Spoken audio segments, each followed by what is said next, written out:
ne se souvient-il pas qu'avant cela, nous l'avons créé alors qu'il n'était rien? Verset 78. Par ton Seigneur, nous les rassemblerons, eux et les démons. Puis, nous les placerons autour de l'enfer, agenouillés. Verset 69. Ensuite, nous arracherons de chaque groupe ceux d'entre eux, il y a le bruit quelque part, ceux d'entre eux qui étaient les plus insoumis, à l'instar des chrétiens, des non-musulmans et consorts, ô miséricordieux, car nous connaissons mieux que quiconque ce qui mérite le plus d'y brûler. On va maintenant, on a juste lu, on va même pas lire les explications ici, on va directement dans ton verset 71. Puis, bah voilà quoi. Le voici ici maintenant, j'espère que tu vois bien. Parce que vous avez dit là que j'ai lu autre chose, n'est-ce pas? Chacun de vous y parviendra. C'est là un arrêt irrévocable de ton Seigneur maintenant. Ensuite, le 72 est à côté. Hein. Ensuite, virgule, nous sauverons ceux qui nous auront craint, les musulmans, ceux qui se sont soumis au Coran et à la Sunna, et nous y abandonnerons, je répète, abandonnerons les transgresseurs agenouillés. Maintenant, pourquoi tu n'as pas demandé aux chrétiens que tu leur expliques le verset 72? Donc, on va maintenant lire les explications de ces versets. Al-Hassan al-Basri rapporte qu'un homme dit à son père: sais-tu que tu parviendras à l'enfer? Oui. Sais-tu si tu en sortiras? Non. Alors, comment rire? On ne le vit plus rire jusqu'à ce qu'il revienne à Allah, donc jusqu'à ce qu'il devienne musulman maintenant. Mujahid rapporte: j'étais chez Ibn Abbas lorsqu'un homme nommé Abu Rashid, qui est Nafi Ibn al-Arzak, vint et lui dit: oh Ibn Abbas, vois-tu la parole d'Allah? Chacun de vous y parviendra, c'est là un arrêt irrévocable de ton Seigneur. Ibn Abbas répondit: toi et moi, ô Abu Rashid, y parviendrons. Vois si nous en sortirons ou non. On continue. Abdullah ibn Mas'ud rapporte que le messager d'Allah sallallahu alayhi wa sallam dit concernant ce verset: tous les hommes, on n'a pas dit les musulmans maintenant, on n'a pas dit seulement les musulmans, tous les hommes parviendront à l'enfer, puis ils en sortiront selon leurs œuvres. Mais les œuvres là sont devenues par quoi? Le Coran et la Sunna, ceux qui ont accepté l'islam. Donc si toi tu n'es pas musulman maintenant, vas-tu sortir de là? On continue à lire. Ibn Jari rapporte qu'Abdallah dit concernant ce verset: le pont, écoute bien maintenant, le pont jeté au-dessus de la Géhenne. La Géhenne c'est l'enfer. Donc il y a un pont qui est jeté au-dessus. Je te rapporte les différents avis maintenant. Est comme la lame du sabre. Le premier groupe le franchira comme l'éclair. Mais on dit c'est là que le premier groupe va franchir ce pont comme l'éclair. Donc ils vont passer du genre boum. Est-ce qu'on a dit que c'est dans l'enfer? Non. Le deuxième, comme le vent. Le troisième, comme les meilleurs chevaux. Maintenant. Le quatrième, comme les plus rapides des bêtes. Puis les hommes, écoute bien maintenant. Puis les hommes, on n'a pas dit les musulmans, tout le monde. Puis les hommes passeront et les anges diront: oh Allah, sauve-les, sauve-les. Il est de nombreux hadiths authentiques rapportés par Anas, Abu Saïd, Abu Huraira, Jabir et d'autres qui viennent appuyer cela maintenant. Hafsa rapporte que le messager d'Allah sallallahu alayhi wa sallam a dit: j'espère que personne de ceux qui ont participé à la bataille de Badr n'entre en enfer, si Allah le permet. Regarde comment les musulmans sont humbles maintenant, parce que nous on sait c'est Allah qui décide et non nous les êtres humains. J'ai dit, Allah ne dit-il pas chacun de vous y parviendra? Il récita alors, écoute, ensuite nous y sauverons ceux qui nous auront craint et nous y abandonnerons. Maintenant, je te répète, pourquoi tu ne dis pas ça à tes amis chrétiens? Nous y abandonnerons les transgresseurs à genoux et les gens comme toi maintenant. Voilà pourquoi je viens ici chaque jour pour essayer de te faire les rappels pour que tu ne dises pas le jugement bien que tu ne savais pas. On continue à lire. Abu Huraira rapporte que le messager d'Allah sallallahu alayhi wa sallam a dit: aucun musulman ayant perdu 3 enfants ne se fera toucher par le feu. Mais le feu là se trouve maintenant dans l'enfer, non? Si ce n'est par respect du serment d'Allah, parce qu'Allah quand il dit une chose, monte, tu descends, elle va arriver, sauf s'il te fait miséricorde. Abd al-Razak dit, c'est-à-dire le serment fait par Allah que tout homme y parviendra, c'est là un arrêt irrévocable de ton Seigneur. Ibn Mas'ud dit, c'est-à-dire un serment qui doit nécessairement se réaliser. C'est pas qu'Allah dit ici, puis pas ce qu'on te dit là-bas. Tu vois bien la différence, non? Voilà. Ensuite, écoute bien, parce que vous coupez les versets, subhanallah. Ensuite, nous y sauverons ceux qui nous auront craint. Mais ce sont les qui l'auront craint? Les musulmans, non, maintenant. Ou bien vous faites souvent semblant, vous lisez nos sources comme si vous ne lisez pas. Je suis qu'en train de lire les explications, de les savoir. Hein? Parce que si elle dit selon moi, vous allez dire que c'est écrit où? Lorsque toutes, pas les musulmans maintenant. J'ai une minute, je suis en train de lire, je suis en train d'expliquer quelque chose. Donc tu me donnes aussi le temps pour lire maintenant. Tu as peur quoi? Laisse-moi lire. Est-ce que je suis en train d'expliquer quelque chose? Voilà. Je suis en train de c'est ton verset que je suis en train de lire. Non, maintenant, tu vas faire la divergence. Quoi? Laisse-moi terminer de lire. Puis tu vas nous dire ce que tu as compris de ça. Ou bien, merci, c'est gentil. Lorsque toutes...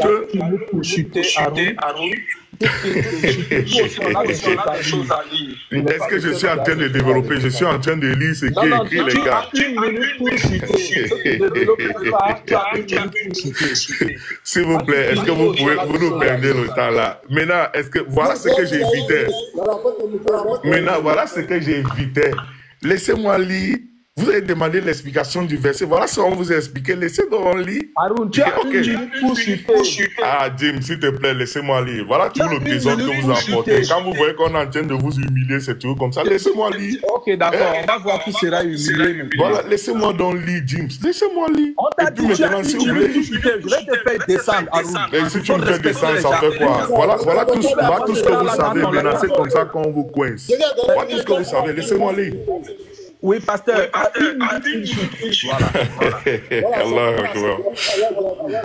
Maintenant, est-ce que je peux continuer à lire? Tu as demandé qu'on explique. Voilà, non, ça va nous expliquer, non?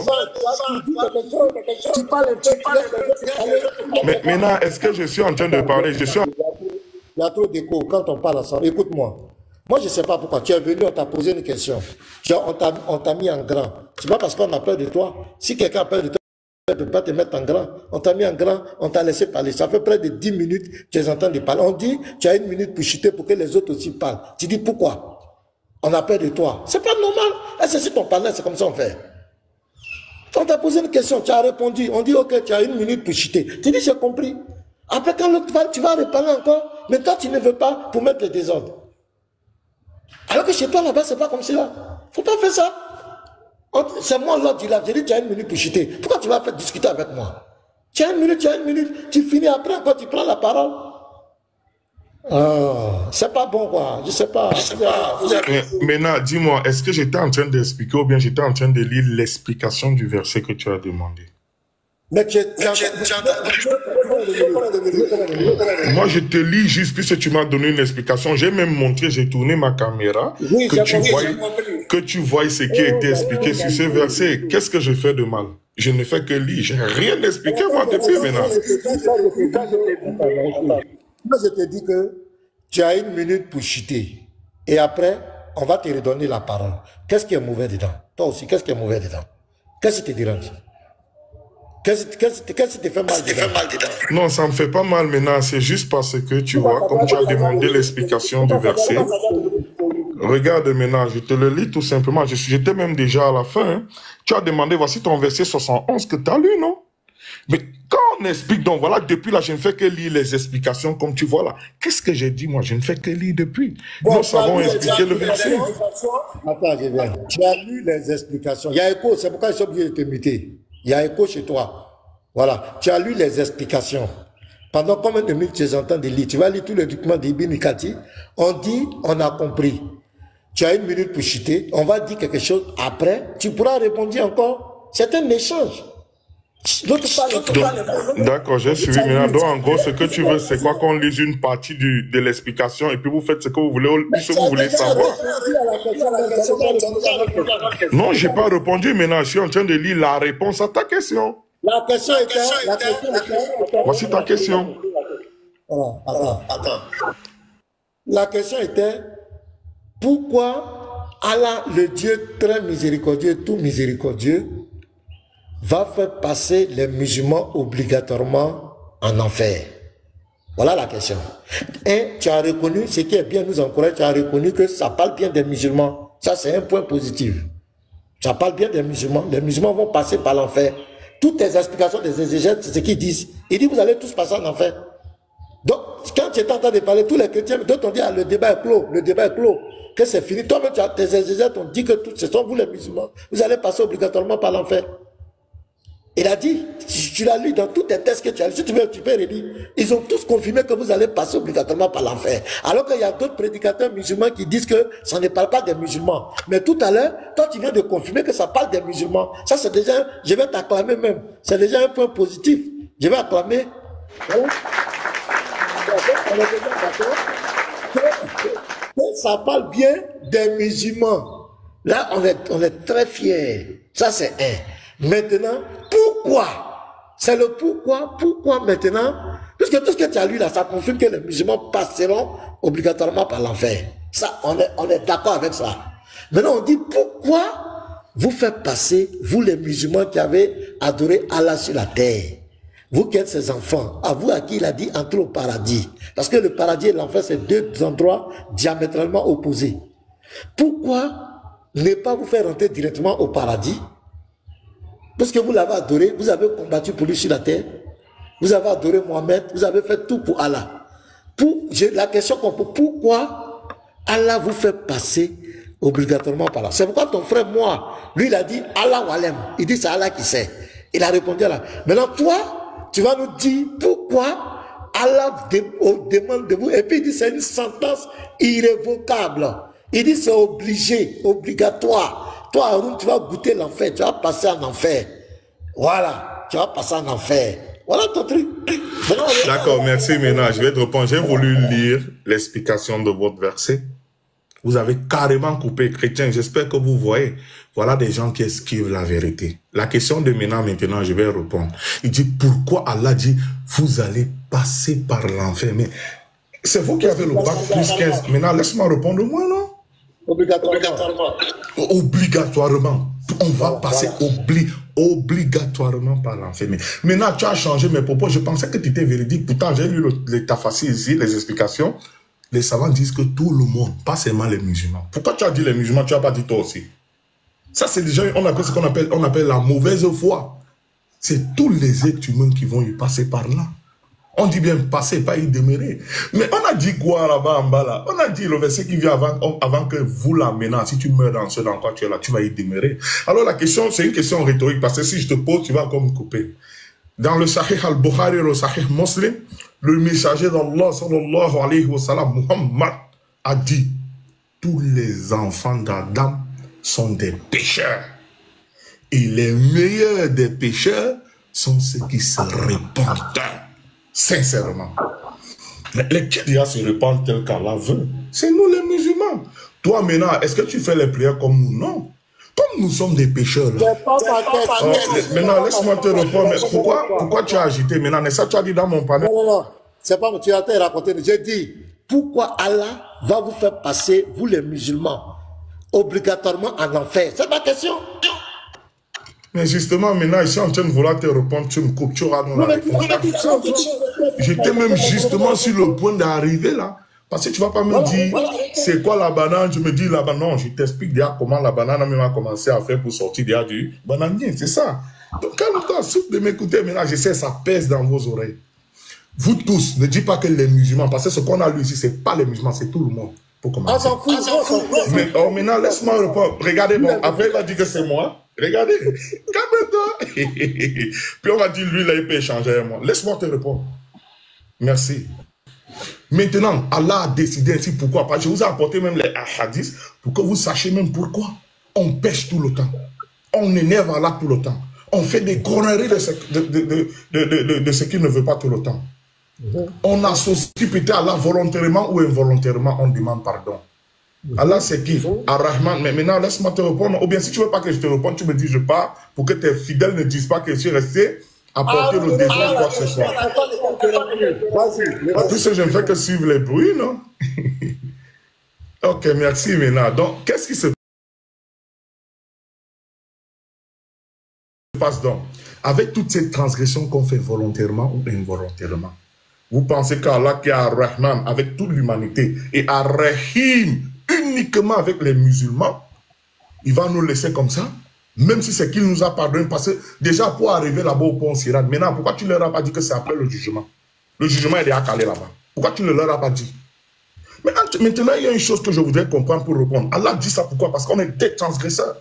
On a passé autant à le désobéir, pardon. C'est son droit. Qu'est-ce qu'Allah dit maintenant de nous les musulmans là maintenant? Après, je vais lire si tu veux. Tu expliques à tes frères chrétiens. Si tu veux, je te laisse. Laisse-moi chuter non maintenant. Pourquoi tu as peur?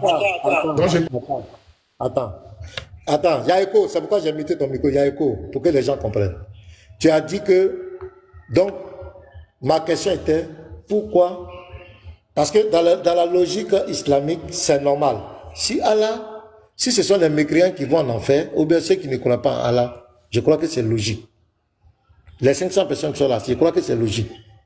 Maintenant, pourquoi le croyant, celui qui était musulman, celui qui adorait Allah, qui a reconnu Mohammed, qui a fait la shahada, qui a reconnu Mohammed comme son prophète, et Allah, pourquoi cet être-là, le Dieu qui se présente comme le très miséricordieux, le tout miséricordieux, va le faire passer obligatoirement en enfer? Voici la question. La question est très simple. La question est tellement simple. Haroun dit non, parce qu'on est pécheur, donc, dans votre séjour sur la terre, Allah ne vous a jamais pardonné. Toutefois, attends, faut arrêter tes grimaces. C'est quand on a dit, on va fermer ta caméra. Arrête tes grimaces. Quand je parle, reste tranquille. Quand je parle, il faut rester tranquille. Sinon, je vais fermer ta caméra. Alors, reste tranquille. Arrête tes grimaces. On entend parler, tu fais des grimaces. Faut te calmer. Tu peux ouvrir ta caméra, mais reste tranquille. Arrête les grimaces. Ce que je dis là, faut laisser les gens vont écouter. Arrête de distraire les gens. Voilà. Un Dieu qui se dit très miséricordieux. Écoutez très bien les frères. Très miséricordieux, tout miséricordieux. La miséricorde, c'est quoi? C'est un Dieu qui pardonne. C'est un Dieu qui fait grâce. C'est un Dieu qui a compassion. C'est un Dieu qui a pitié. Un Dieu qui a pitié, qui fait grâce, qui pardonne, qui est miséricordieux, qui est compatissant. Comment ce Dieu-là peut prendre les musulmans et les faire passer obligatoirement en enfer? C'est la question que je pose à Haroun depuis longtemps de me raconter n'importe quoi. Pourquoi il vous fait passer par l'enfer? Parce que l'enfer, lui-même, Allah, il a décrit l'enfer. Quand Allah décrit l'enfer même, dans le Coran, ça fait peur. Il dit c'est un endroit où on ne passe pas. C'est un endroit, quand on rentre, on n'y échappe pas. C'est une destination. L'enfer est un refuge. Mais comment ce Dieu-là peut venir dire que lui, ses enfants, son peuple, les musulmans, on s'en fout des mécréants. S'il envoie les mécréants en enfer, il n'y a pas de problème. Ça, c'est son droit, parce qu'ils n'ont pas accepté. Ils n'ont pas reconnu Mohammed. Ils sont des idolâtres. Ils sont des associateurs. Non, cela, il faut les laisser. On parle de vous, les musulmans, vous qui l'adorez, vous qui êtes ses serviteurs. Pourquoi il vous fait passer dans cet endroit macabre là? Pourquoi il vous fait passer un Dieu qui est Dieu, tu crois, miséricordieux? Voici ma question. Tu vas me raconter ta vie. Ok, maintenant, justement, quand j'étais en train d'arriver à ce niveau, tu m'as coupé. Si tu souffrais de m'écouter, tu devais avoir tes représents, tu vois. D'accord, donc qu'est-ce qui se passe donc? Maintenant, en train de poser la question. S'il te plaît. Mais attends un peu. On va te donner 5 minutes. Non, si tu veux, 5 minutes. Voilà, ça c'est mieux parce qu'il y a Dine, tu dois parler, il y a moi aussi, je dois parler.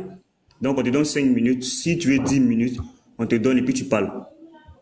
Allons-y à 5 minutes. minutes. 5 minutes, allons. Ok. Vas-y. Donc, D'accord, répond à ma Haroun, question. vas-y. Ok, merci. 5 minutes, c'est largement suffisant même, tu sais. Merci, Wiki. C'est pourquoi je t'aime bien. J'ai espoir que tu arrêtes les hérésies, que tu reviennes dans l'islam. Si quelqu'un t'a blagué, tu viens, on t'explique l'islam. On n'apprend pas l'islam sur Internet.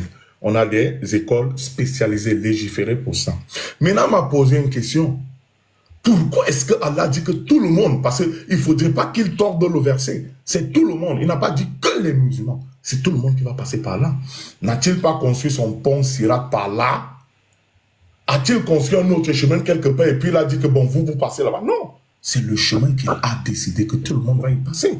Y passer, pas demeurer. Mais les qui vont demeurer là-bas, c'est une destination, bien sûr maintenant. Une destination pour qui? Pour toi, si tu restes dans l'état dans lequel tu es. Et Allah maintenant nous répond et réconforte les musulmans dans ces versets-ci. Écoute, tends bien tes oreilles maintenant. Dans la sourate Ali Imran, le verset 15, Allah Azzawajal dit, puis-je vous annoncer quelque chose de meilleur que tout cela pour ceux qui craignent Allah. Il y a auprès de leur Seigneur des jardins sous lesquels coulent les ruisseaux pour y demeurer éternellement, maintenant éternellement, et des épouses purifiées et un agrément d'Allah. Et Allah est clairvoyant sur ses serviteurs. Mais maintenant, est-ce qu'il y a les jardins, c'est ma réponse, c'est mon temps, est-ce qu'il y a les jardins en enfer? Hein? Si on dit qu'il y a des jardins où on va rester éternellement, là c'est en enfer. On continue. Voilà ce dont, on prend la sourate 3, le verset 136 maintenant.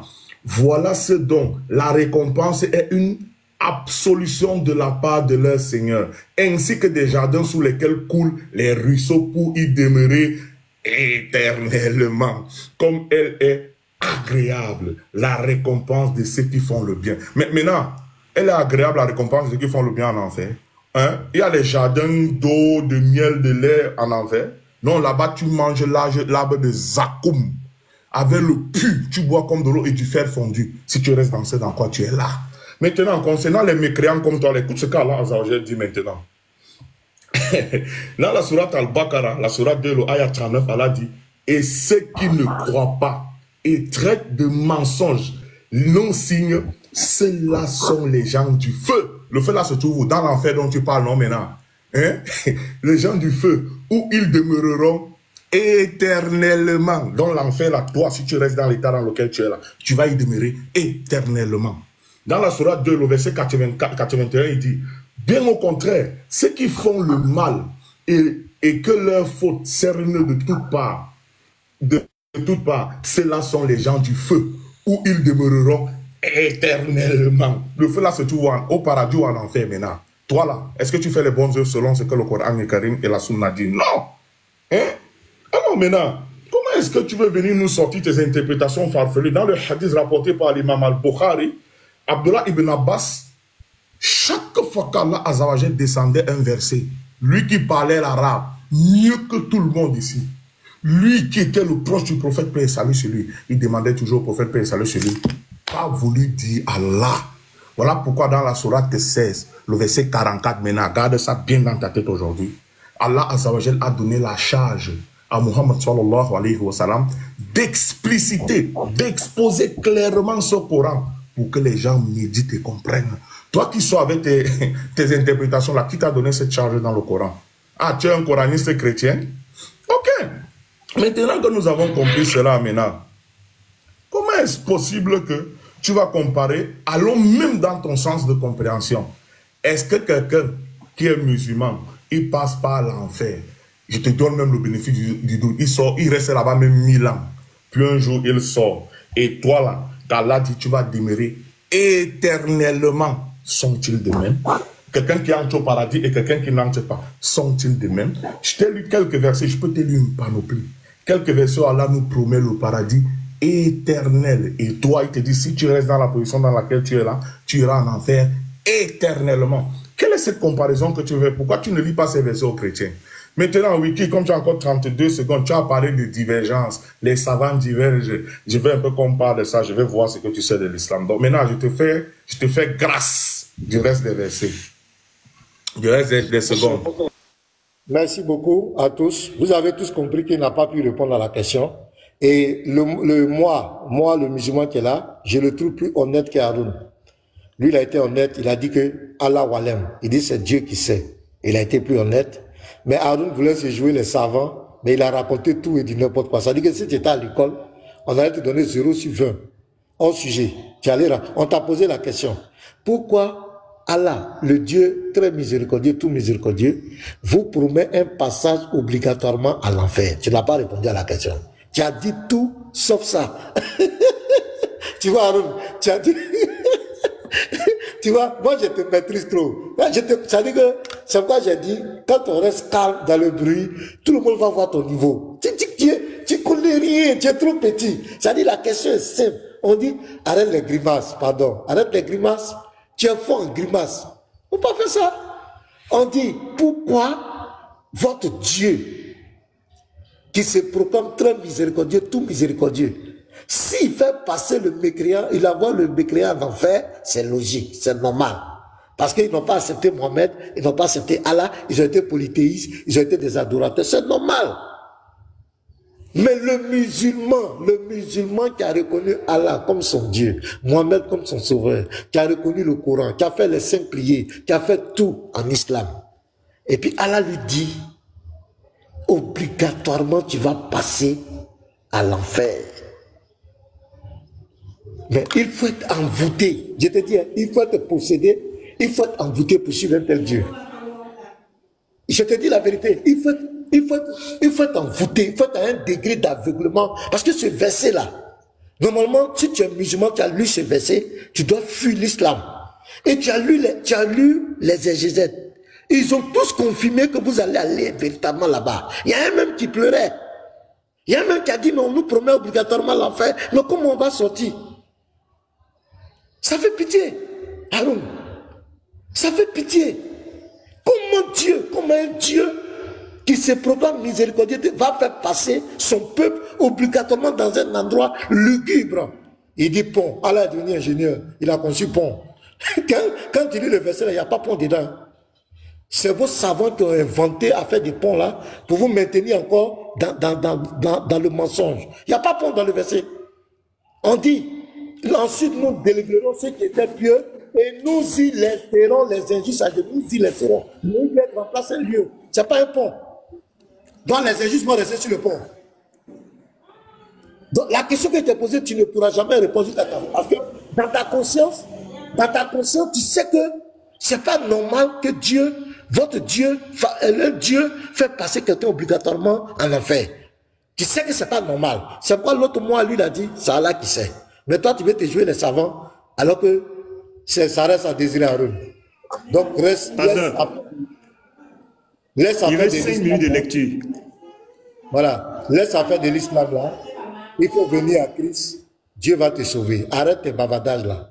Un Dieu qui te promet l'enfer, c'est pas la peine. Même les sorciers, la franc-maçonnerie, les bouddhistes, même les athées, même les adorateurs de Satan ne peuvent jamais promettre l'enfer à quelqu'un. C'est la seule religion, soi-disant religion, la meilleure des religions qui tourmente ses adeptes. Ça, c'est quel Dieu ça? Et vous adorez un Dieu comme cela, ça fait pitié. Petit Marteau, prenez la parole, c'est pathétique. Oui, pasteur, il demande 5 minutes de lecture seulement, 5 minutes. Moi, je vais aller rapidement. Voilà, je vais montrer que tous les musulmans passent en enfer. Le prophète est en enfer et il sera le premier à passer sur le pont. Voilà, Haroun, c'est 5 minutes seulement. Je vais te montrer que dans la bouche de ton prophète, il déclare que lui-même, il est en enfer. Regarde, je vais lire ici. Cette précipitation en enfer où l'arrivée auprès de lui a suscité une divergence dans les opinions dont nous allons montrer ceci. Je prends ici, regarde. Tu peux nous donner la source que tu lis, s'il te plaît? C'est Ibn Kassir, c'est le tafsir d'Ibn Kassir. Voilà, attends, je sors, regarde. Tafsir Ibn Kassir. Montre-le-moi, oui. C'est quel verset? Tafsir Ibn Kassir. Ah, d'accord, c'est bon, vas-y. Ok. Je rencontrai Jabir Ben Abdullah et en lui posant la même question, il répondit tous sans exception. Puis il boucha ses oreilles de ses mains et poursuivit. Que Dieu me frappe de surdité si je n'avais pas entendu l'envoyé de Dieu dire: aussi bien les pieux que les pervers entreront en enfer, qui, pour les premiers, sera paix et fraîcheur comme le feu était pour Abraham. Même un grand bruit, etc. Regarde ici. Regarde. Kaïs Ben Abi Azem raconte, mettant sa tête dans le giron de sa femme, Abdullah Ben Abi Raoua pleura et sa femme fit de même. Il lui demanda, pourquoi pleures-tu? Elle lui répond, je t'ai vu pleurer et j'ai pleuré à mon tour. Il répliqua, je pleure parce que je me rappelle des dits de Dieu, de Allah. Ceux-là seront tous précipités sans exception. Je ne sais pas si je serai sauvé ou non. Parce que pour lui, le fait de passer en enfer là, c'est pas sûr que tu sois sauvé ou non. Regarde. Maintenant, je te prends ton prophète. Regarde ce que ton prophète dit. Je prends ton prophète. Sahih al-Bukhari, 56-73. Regarde. Je vais traduire. Tu vas voir ce que ton prophète dit. Nouvelle traduction. Regarde. Parce que nous savons tous que le pont Sira, c'est un enfer. D'après Abu Huraira, j'ai entendu le messager d'Allah dire, les bonnes actions d'une personne ne lui permettront pas d'entrer au paradis. Ça, c'est une affirmation claire. C'est-à-dire que nul ne peut entrer au paradis. Aucun musulman, vous allez tous en enfer. Grâce à ces bonnes actions, les compagnons du prophète disent, pas même toi, ô messager d'Allah. Il dit, pas même moi. D'abord, il n'est même pas sûr qu'il lui va aller au paradis, un prophète. Regarde, à moins qu'Allah ne m'accorde sa faveur et sa miséricorde. Maintenant, regardez, on vient ici. Regarde, je prends rapidement Sahih al-Bukhari, volume 8, livre 76, hadith numéro 577. Le prophète est le premier à sortir de l'enfer, parce qu'il est en enfer. Il a confirmé que même pas lui. Rapporté par Abu Huraira, certains disent, ô messager d'Allah, verrons-nous notre Seigneur le jour de la résurrection? Il dit, vous vous pressez les uns les autres pour regarder le soleil alors qu'il n'est pas caché par les nuages. Il répondit, non, messager d'Allah. Il dit, vous vous pressez les uns les autres pour regarder la lune alors qu'elle est pleine et qu'elle n'est pas cachée par les nuages. Il répondit, non, ô messager d'Allah. Il dit, vous le verrez donc votre Seigneur. Le jour de la résurrection, de même, Allah rassemblera tous les gens et dira, quiconque adorait une chose, qu'il la suive, ainsi celui qui adorait le soleil le suivra.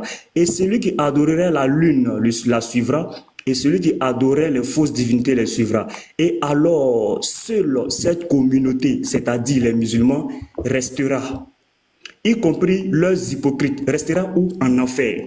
On continue. Allah viendra à eux sous une forme différente, etc. Bon, je vais sauter, c'est un peu long. Je vais juste lire la partie où le prophète dit que, voilà, c'est lui qui sera le premier, ici. Et ils le suivront. Alors un pont sera posé sur le feu. Un pont sera posé sur le feu. L'envoyé d'Allah ajouta, je serai le premier à le traverser. Le feu est où? Le feu est en enfer. J'ai dit, je serai le premier à le traverser. Et l'invocation des envoyés ce jour-là sera Allahouka Salim Salim. Oh Allah, sauve-nous, sauve-nous. Et sur ce pont, il y aura des crochets semblables aux épines d'Asadan. Voilà pourquoi, ici, quand on revient dans le tafsir, lui, il pleure. Litou, pourquoi tu coupes? Maintenant, tu viens de l'enfoncer. Litou. Ok, je continue. N'as-tu pas vu les épines d'Asadan? Les compagnons disent, oui, ô messager d'Allah. Il répondit, les crochets sur ce pont seront donc comme les épines d'Asadan, sauf que leur grandeur n'est connue que d'Allah. Ces crochets saisiront les gens selon leurs actes. Certains seront ruinés à cause de leurs mauvaises actions, et d'autres seront coupés en morceaux et tomberont dans l'enfer, mais seront sauvés plus tard quand Allah aura achevé le jugement parmi ses serviteurs et voudra.